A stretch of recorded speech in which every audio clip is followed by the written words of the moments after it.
Welcome back to ABC News. Our anchor, Paris Ewing.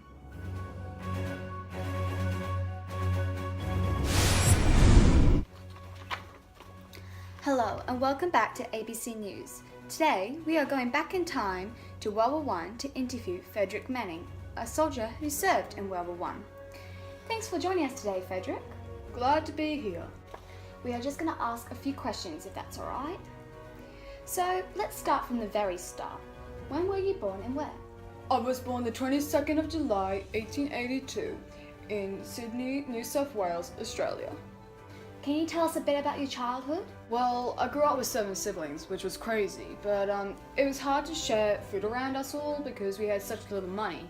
My father was the one who had a job and my mother was at home. It was hard for me because I suffered from asthma. Asthma is a common long-term elementary disease of the airways of my lungs. My asthma was so hard to control that I had to be educated at home. Yes, it will be hard with asthma back in the 1800s. There wasn't any inhalers around. But I do know that you are a poet and you love poetry.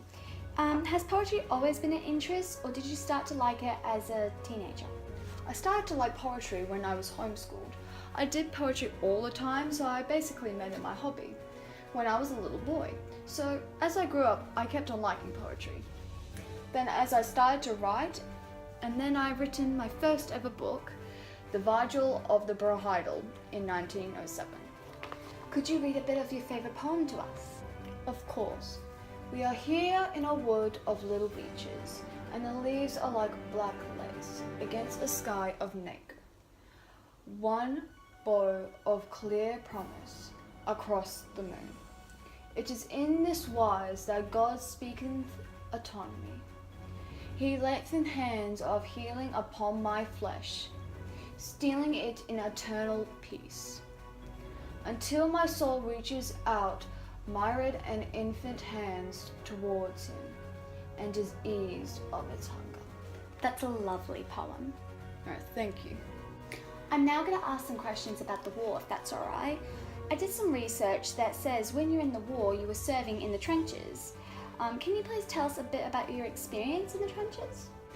I was promoted to lace corporal, and so I had to experience life in the trenches.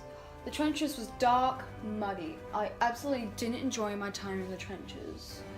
I wasn't always in the trenches. I was second lieutenant in the Royal Irish Regiment, but the job of being an officer didn't agree with me, and so I resigned in 1980. Never knew you were a lieutenant. Other than on guard in the trenches, what did you do in your spare time? Well, we didn't get a lot of spare time, but when we did get some spare time, I wrote some poetry. Poetry was the only thing that made me happy when I was in the war. Did you decide to go to war yourself, or were you forced to? I did decide myself that I wanted to go. I was keen to enlist, possibly to escape from a stifling environment and to widen my horizons. I thought it was going to be the highlight of my life. Then it turned out to be the most traumatizing experience of my life. What were your thoughts when you came back from the war? Well, I definitely know that I wouldn't want to do it again. My main thoughts are, what was I going to do in my future? What was my future going to look like? Was I going to start a family or write some more books? Well, let's talk a little bit more about your books you've written. So you only written 2 books about the war, Her Private Suite and The Middle Parts of Fortune. Why did you only write 2 about the war? As the 1920s progressed and convinced starting to return after the war, I was looking back at the war thinking this is a good writing material, and so I started to write. And then in 1929, my first World War book came out. Then in 1930, Her Private Suite came out. And after there, wasn't any more for me to say about the war. Well, after the war, what did you do in your later career? Poetry did not pay, and so what I did was in 1923, I took a commission from my publisher, John Murray, to write the life of Sir William White, a biography of the man who, as a director of naval construction, Glanton had died in 1921, which not only left me homeless, but also lacking a forceful directing influence in my life. What made you not want to get married and have children? Well, I just loved writing so much that I thought there wouldn't be time for me to get married and have a family. Writing was what I did every day, which made me happy. Well, that's all the questions we have. Thank you for joining us on ABC News. Thank you for having me. Thank you for watching ABC News. See you next time for more news. Goodbye.